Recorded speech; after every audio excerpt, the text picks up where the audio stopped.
Tonight for Christmas, we're going to take you to a place outside our world. It's not Mars or Venus, but it might as well be. It's a remote peninsula in northern Greece that millions believe to be the most sacred spot on Earth. It's called Mount Athos, and prayers have been offered here every day with no interruption for more than 1,000 years. It was set aside by ancient emperors to be the spiritual capital of Orthodox Christianity, and has probably changed less over the centuries than any other inhabited place on the planet. The monks come here from all over and do everything they can to keep what they call the world far away. Not surprisingly, journalists are not exactly welcome. For more than 2 years, we corresponded, negotiated, and frankly pleaded for an invitation, but ran into one monastic wall after another.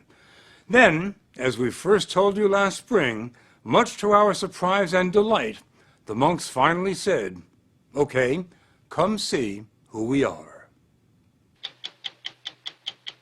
The story will continue in a moment.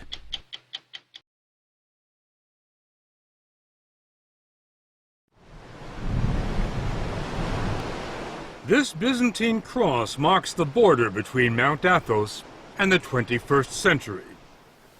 The monks come here, as they always have, for the beauty, the tranquility, and the isolation. But most of all, for this.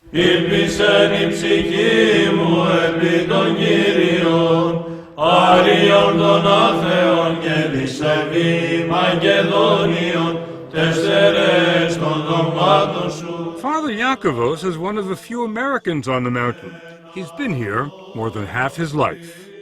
You have to understand the words that we're saying in today's liturgy are the same words that Christ was saying, the same words that saints from the 1st century, the 2nd century, the 3rd century, the 4th century.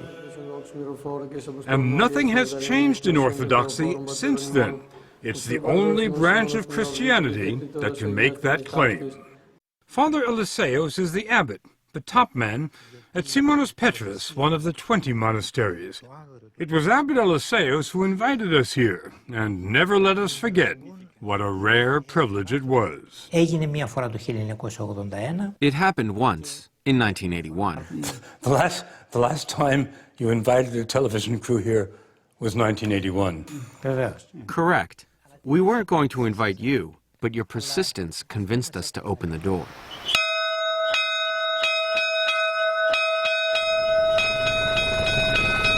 The door he opened revealed the wonder that is Simonos Petros, which fits like a crown on top of a rock 800 feet above the Aegean. It was built in the 14th century, and the monks will tell you it must be considered a miracle that it hasn't fallen into the sea.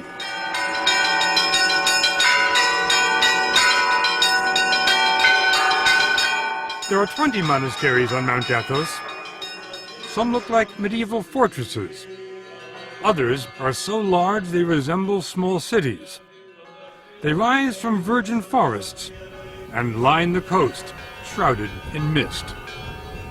There's nothing on this 130-square-mile peninsula other than monasteries and monks. Nothing. We expected Mount Athos to be a quiet place, but we couldn't have imagined how quiet until we were dropped off here.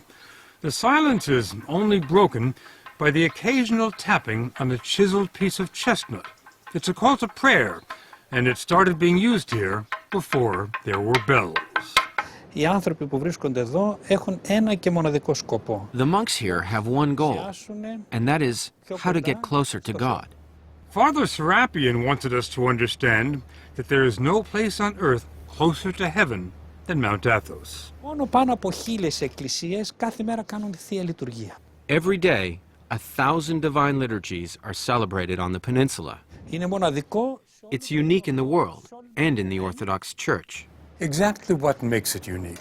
Ο απόλυτος τρόπος της ζωής των μοναχών. It's the absolute way of life of the monks. It's a Spartan way of life, but all the monks we talked to said they never want to leave, not even for a day. So they try to be self-sufficient.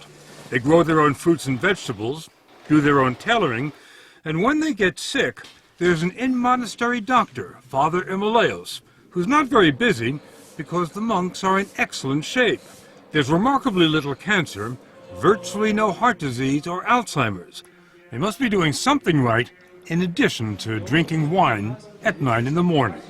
They eat 2 meals a day. There's what they call the first meal, which lasts 10 minutes, and the second meal, which lasts 10 minutes.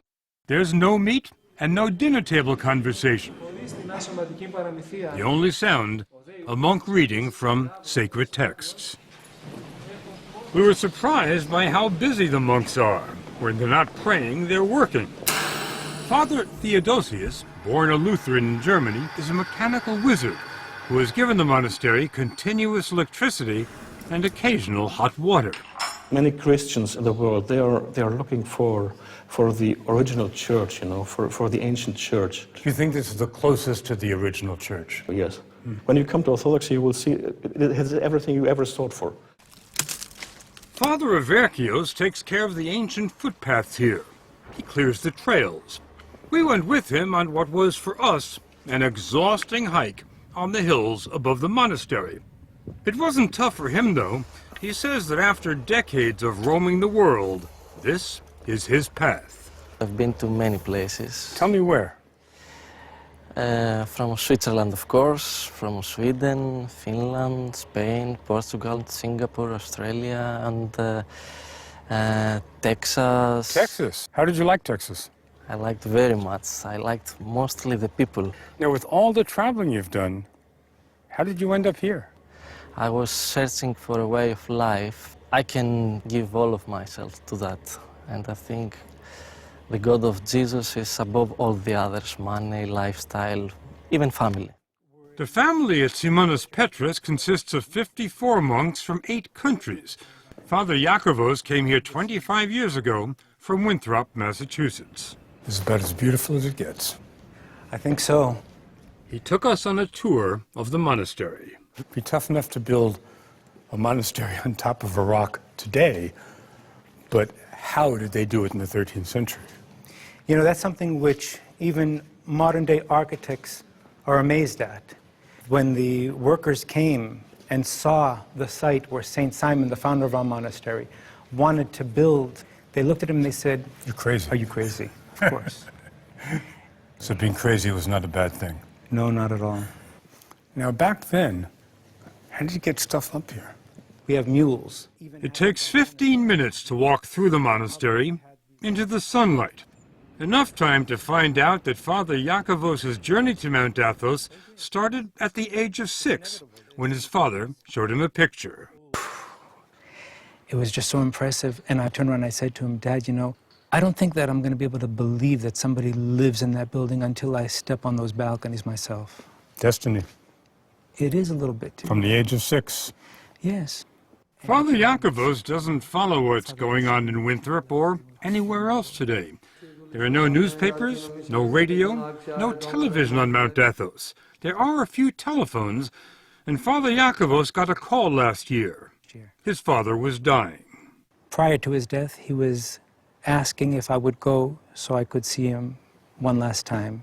Reasonable request. From a father, I think so. My response was negative, though. You didn't go. I didn't go. I didn't go because of the fact that monastics do not go to funerals of their relatives or their friends. They remain here at the monastery. When your father asked you to come see him one last time, and you said no, was there any feeling of, I'm letting my father down? Not at all. I know that we're going to see each other in paradise one day. The whole idea at Mount Athos is not only to isolate oneself from the outside world, but to let go of all memories of one's past life. The purpose of your being here, as I understand it, is prayer without distraction. I'm not being distracted now. Why are you laughing? First, tell me why you're laughing. Why am I laughing? Because St. Paul says we're to pray unceasingly. What's funny about that? That's not what's funny about it. What's funny is how you think I can stop praying. You're praying every minute of the day. Even right now when we're talking. Really? Of course. You don't see Father Iakovos praying while he's talking, but look at these other monks. Their lips never stop moving, not for a second. They just keep reciting the Jesus prayer day and night. Lord Jesus, have mercy on me. It becomes like breathing. Some monks say they can pray when they sleep, and they get no more than 3 hours sleep a night. But Mount Athos gets more applicants than it can handle. It's harder to get into than Harvard. The man comes as a novice, he's free to leave if he doesn't like it, and the monks can tell him to leave if they don't like him. When a novice arrives here, can you tell whether he's going to make it or not? Can you tell whether he's going to qualify to be a monk? Όχι παραπάνω από ελάχιστο χρόνο το καταλαβαίνουμε. After a while, it becomes pretty obvious whether or not someone is cut out for it, which is why we have a trial period, which can last up to 3 years. I bet you know a lot sooner than 3 years. Athos. Certainly. Once he's accepted into the community, it's a lifetime commitment. And life never changes here. Never.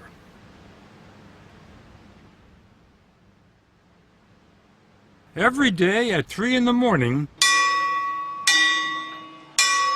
a single bell rings, informing the brothers that it's time to stop praying on their own and start praying in church. On a typical day, and every day is a typical day, the services last 8 hours.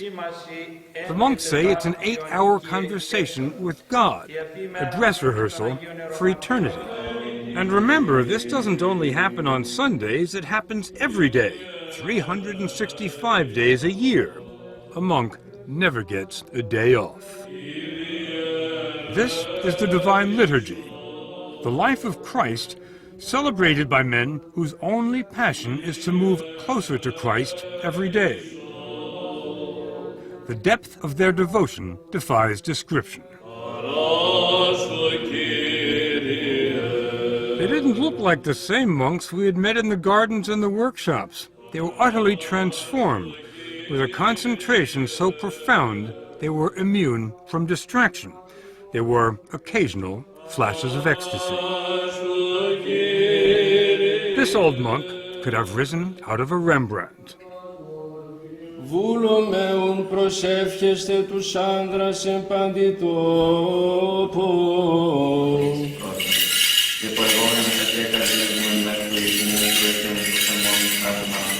There are no musical instruments in the church, just chanting. Chanting without end.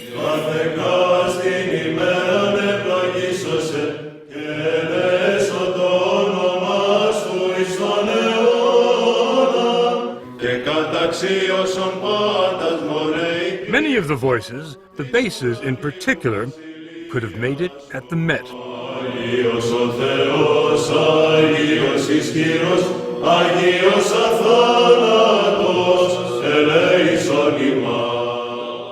We didn't understand the words.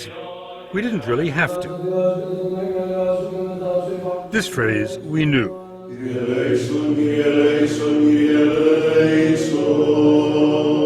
Lord, have mercy.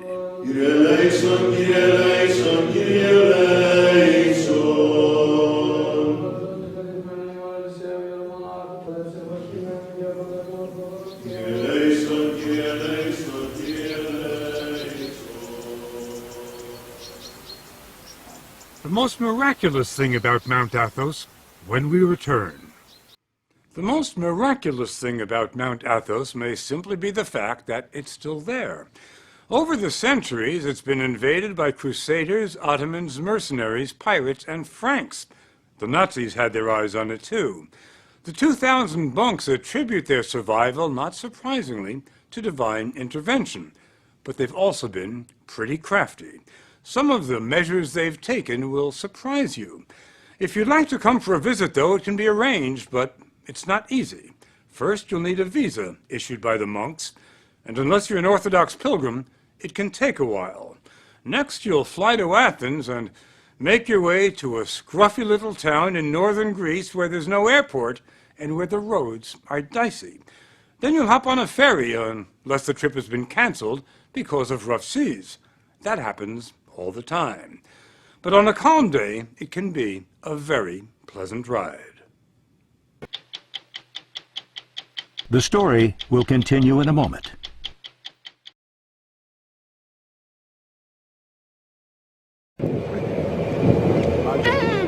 The monks will tell you it takes years of prayer and soul-searching before they're ready to leave the world for Mount Athos. For the likes of us, though, it takes little more than an hour.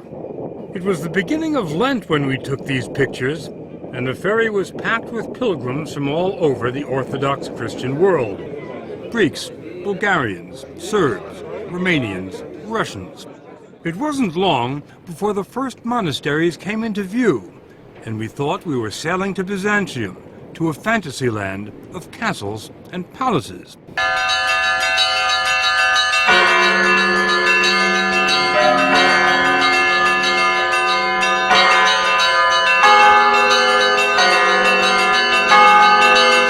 We were headed for Vatopedi, one of the oldest and largest monasteries on Mount Athos.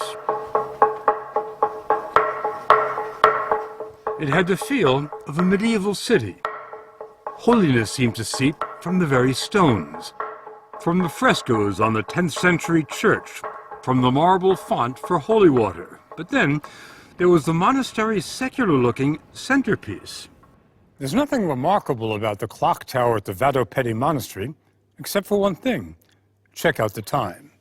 It's just about 8:30. Now, my watch reads 2:30. That's a 6-hour difference, and there's nothing wrong with their clock or with my watch. It's because the monks on Mount Athos keep Byzantine time. The day starts at sunset, not at midnight. The monks measured time this way during the days of the Byzantine Empire.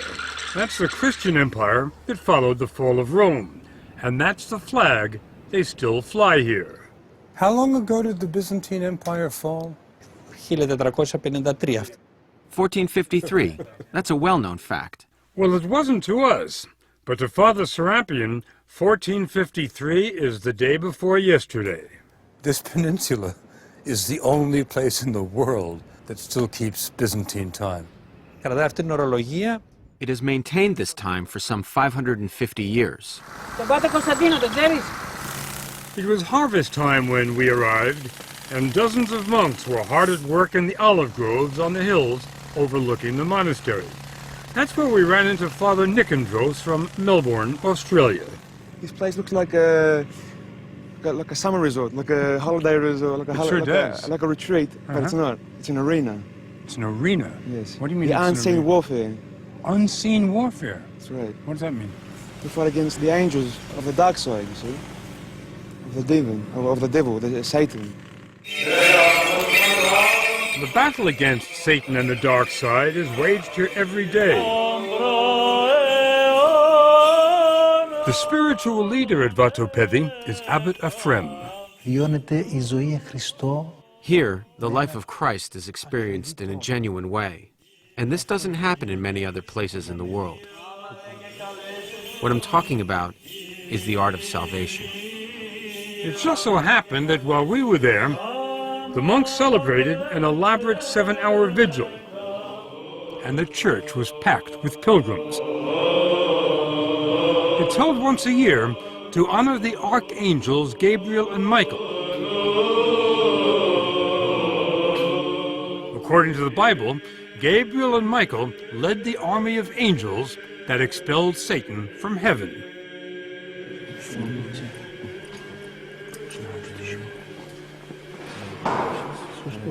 The church's relics are brought out every day, and pilgrims ask for the blessing of the saints.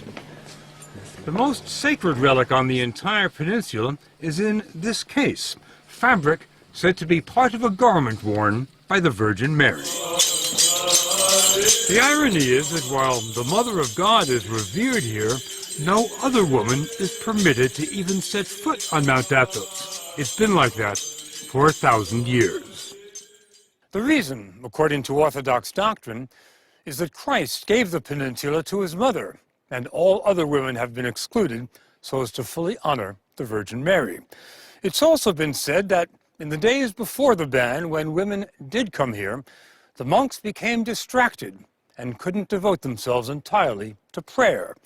They say it's been a lot easier since the last lady left. Keeping women out certainly wasn't much of a problem 300-400 years ago. Do you feel that's becoming problematic today? Όχι, δεν γίνεται πιο δύσκολο. I don't think so, because the monastery itself and all the land around it is our property. And if we don't want women coming onto our property, we have every right to do that. Mount Athos may be the last all-male bastion in the world, and Father Arsenio says it has to stay that way. Στον χώρο αυτό, Here we are concerned solely with purity and our elevation to eternity. If women are permitted, they'd bring their families and their children. This place would become a tourist attraction and no longer a place of silence. If we wanted to experience profound silence, we're advised to go to Stavronikita. It's the smallest monastery on the Holy Mountain, but it has some of the most remarkable treasures. You stain the silence just by walking in. There's no electricity here, so the icons and mosaics are illuminated only by shafts of sunlight and a few candles. St. Nicholas, the patron saint, John the Baptist, and the Virgin Mary. We were stunned by the magnificence of the art here, but then we ran into Father Maximus, a former professor at the Harvard Divinity School. He told us what we were seeing cannot be described as art. They're devotional objects, and they're part of the living liturgical life of the church. So we don't have any art, and we're not a museum. I mean, to put it starkly. Whatever you call it, it's priceless. That's why the monasteries have been invaded and plundered so many times over the centuries. The monks' most recent brush with history happened only 70 years ago. The Nazis were coming their way. In the spring of 1941, the Germans invaded and occupied Greece. They marched up the Acropolis, raised the swastika beside the Parthenon, and were about to invade. The monks asked for a meeting with Nazi officers who advised them to appeal to Hitler himself. And the monks wrote a letter to Hitler. A letter was written, and in the letter the monks identified themselves. They said, "This is who we are." And they asked Hitler to place the Holy Mountain under his personal protection. What kind of response did you get? Well, it seems that Hitler liked the idea and accepted the invitation to become the personal protector of the Holy Mountain. Well, let me just get that straight. Hitler, the personal protector of the Holy Mountain. That's right. That's right.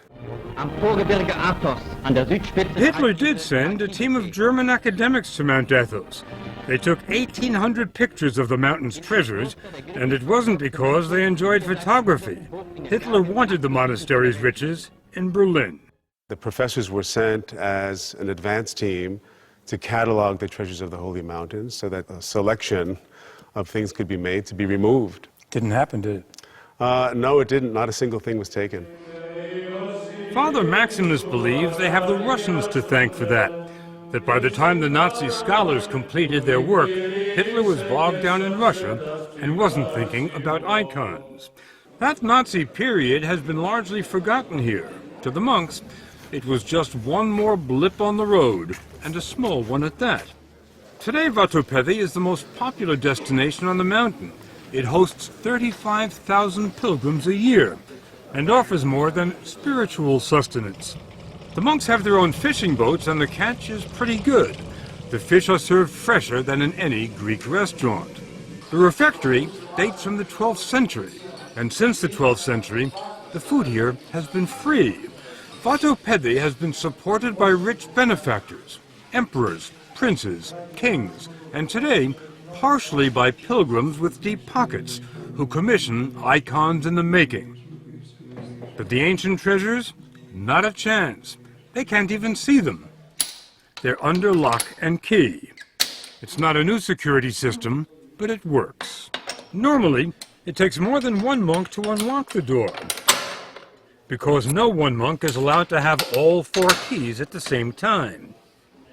It's sort of a medieval version of the nuclear launch control.